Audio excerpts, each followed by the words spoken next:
Hi everyone, welcome back to my channel. So I wanted to do a couple of quick videos today, just talking about a few things. In this one, I kind of wanted to discuss what I think went wrong with the exosomes. And the reason that I wanted to discuss this is because I had a consult with another doctor, an alternative medicine practitioner, and he said a few things that did hit home and that I thought were very interesting, and it reminded me that I had wanted to do this video. He sort of confirmed some of my suspicions regarding the exosomes.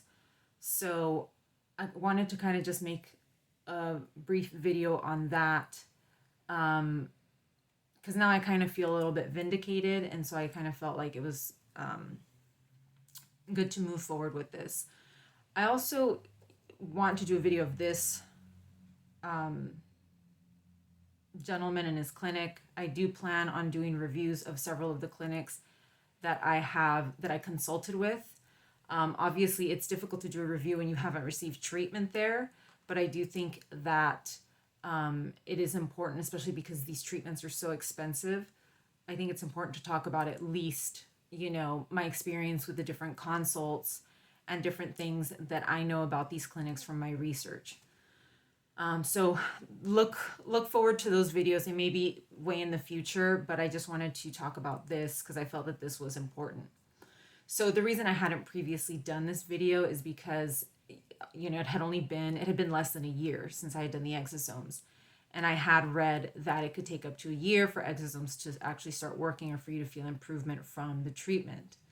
As you guys know, if you've been watching my exosomes playlist, I have not improved. I actually kind of got worse. It's been sort of a mixed bag, but generally my neurological symptoms got worse. And so my suspicion was, because, running on the assumption that my neurological symptoms are autoimmune, I thought to myself, well, it seems like my immune system is attacking me or attacking my nervous system more than it was before. That's kind of what it felt like to me. But I also saw that I wasn't getting infections or those same recurrent infections that I had been getting. They kind of stopped, and they still seem to be doing okay. Have I gotten other infections? Yes, but not recurrent, and typically right now an infection has to be provoked by something. So I want to say that in that sense, it does seem like it's a little bit better, the infections and things like that. So when I had this consult with this gentleman, he's an older guy, probably close to 70 or in his 70s. And like I said, I'll do a separate video on him. And I sent him all the blood work. He kind of hadn't requested any of it, but I sent him every piece of blood work that I had, everything. And he went through it. I heard from the reviews that I saw online that this is his specialty. He's like a detective, and he goes through all your blood work, and he sees things, he analyzes blood work, like nobody else, all that kind of stuff.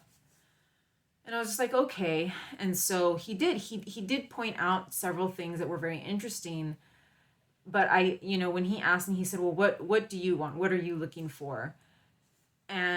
Or no, he told me to tell him my story, like what had happened. And I told him about the exosomes because a lot of these clinics, because this was a clinic in Mexico, a lot of these clinics use stem cells and exosomes in their treatments. And I know that he does. And so I had already been told by another doctor, don't do exosomes and stem cells again, because this is just going to keep happening. So, so I I told him that, and I had even written that down on the intake paperwork. And he said, exosomes are a very, very good tool. He says they can help a lot. But he said, he says they're a lot like seeds. If you don't prepare the soil beforehand, if you don't nourish it, if you don't prepare it properly to receive the seeds, it's obviously they're not going to grow very well. He said, but it is a very, very good tool. And so, I had been told that as well by some people in the in the exosomes Facebook group, people that had asked me if I had done plasmapheresis, if I had done 10 pass ozone, if I had done all these other therapies before I had done the exosomes, and I had mentioned it to this doctor, and he said, yeah, they kind of are right, in what they told you. He said, because now, I don't know, I forgot how he said it, but basically he said, like, your immune system is now like very aggressive, something to that extent. He said your immune system is kind of like becoming very aggressive, and I think that's probably why you're feeling worse. He didn't say it in those words. Like, I can't remember exactly what he said, but he insinuated that my immune system was now like overactive, and it was being kind of crazy. And that, of course, is probably why my neurological symptoms have worsened. Obviously, over time, over the months that have passed, it waxes and wanes. Sometimes it's worse, sometimes it feels a little bit better, but it seems to have gradually, slowly kind of come down. I'm still not at baseline, but it's not as horrible as it was a year ago.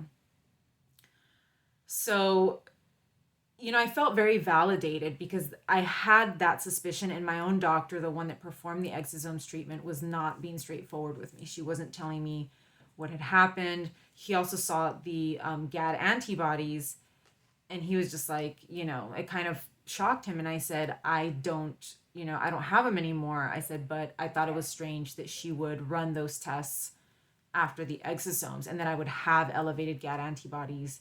Like, I still don't know to this day why she decided to run that test or why she chose to run it, but those GAD antibodies did eventually taper down. So I kind of feel like there was some connection with the exosomes. And again, GAD antibodies are showing that your immune system is, attacking itself. It's attacking your well, you guys can go watch that video. There is a video on GAD antibodies where I explain what they are and how they play a role in some autoimmune illnesses. So he did a pretty decent analysis of whatever I gave him, and I'll talk about him in another video more thoroughly. But,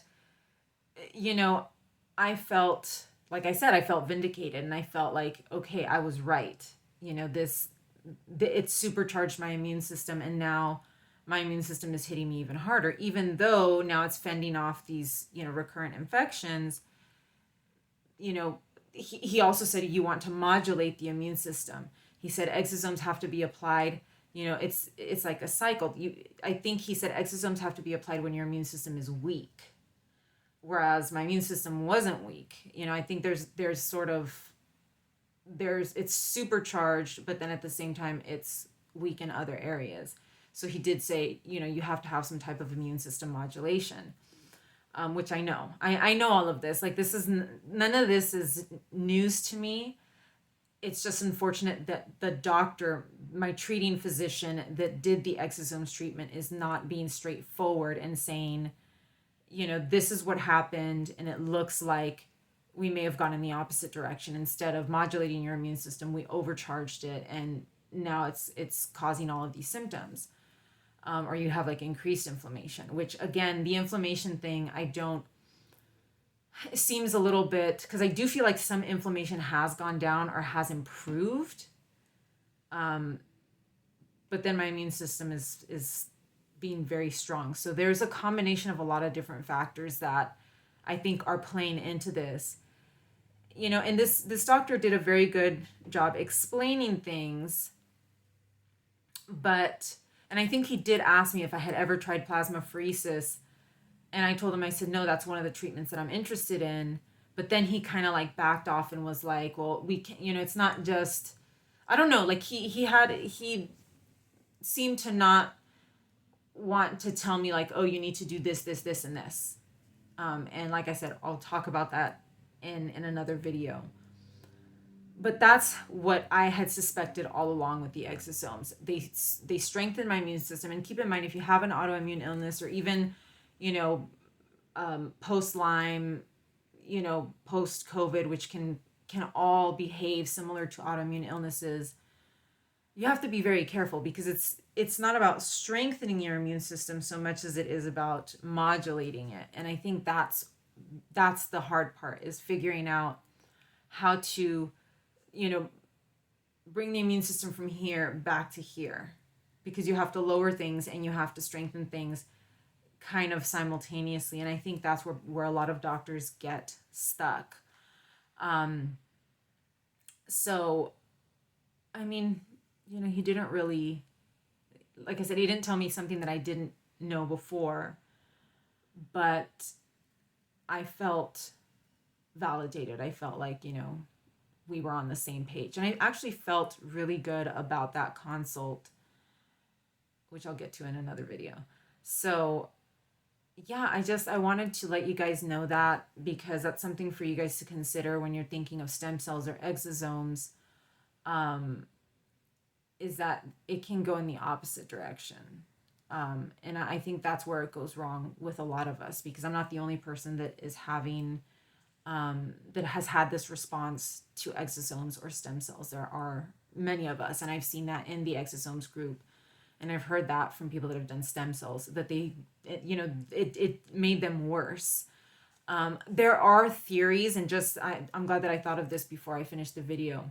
There are a lot of theories that I've seen from patients of viral reactivation, that it reactivates viruses, and that's why you end up getting sicker, and just all these kinds of weird things. And I really had never bought into that viral reactivation theory.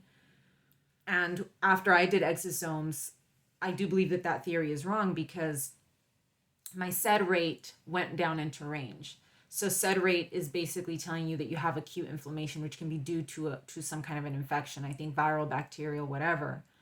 So if my SED rate went back down into range, then that means that those infections or whatever have been controlled or managed, which makes sense, because even my other smaller recurrent infections seem to be, controlled and managed. So this viral reactivation theory, I don't think makes sense. I think it's just patients that are trying to make sense of what has happened to them. The immune system thing, attacking you, makes more sense to me, because you have strengthened your immune system. That's why I'm not getting recurrent infections, but that's why now my immune system is also aggressively hitting my nervous system. And so, I do think, I do now kind of believe plasmapheresis would be one choice, one option, because it's used for autoimmune illnesses, and it removes, I believe, antibodies from your plasma. So it kind of helps to remove those antibodies that are created and that are sort of attacking your own immune system. I don't think it is the be all and end all, though. And that's another thing too, is that, my doctor, the one that performed the exosomes, had always told me in the past, she said, there's no magic wand, there's no magic bullet that is going to fix everything. Yet when it came down to exosomes, I felt like she treated it that way, which I thought was odd, because it does make a lot of sense what she had told me before. But she basically said, like, this is it, we've run out of options, this is our last ditch effort. And if you've seen my videos, my updates on her, I don't mention her name or anything, you guys are going to see that there's some kind of maybe shady business going on, there. So I don't know, I think there may have been ulterior motives for her to want to perform this treatment. I really don't know exactly what ulterior motives, but I did think it was odd that she had told me that in the past, and I do believe that she is right. There is no magic bullet. There is no single treatment that is going to fix everything. And so when I look at plasmapheresis, when I look at 10-pass ozone, when I look at exosomes and stem cells now, I do think back and I go, you know what? It should have been a combination. And this doctor from this clinic in Mexico, he did say something to the effect of, you'll come in, we may do some treatments, then you go home, you see how you feel, and then a few months later, you will probably come back and do some more treatments. That also made sense to me, because I do think that there is, he says you're going to prepare the soil first, and then later on, see if it's time to plant the seeds.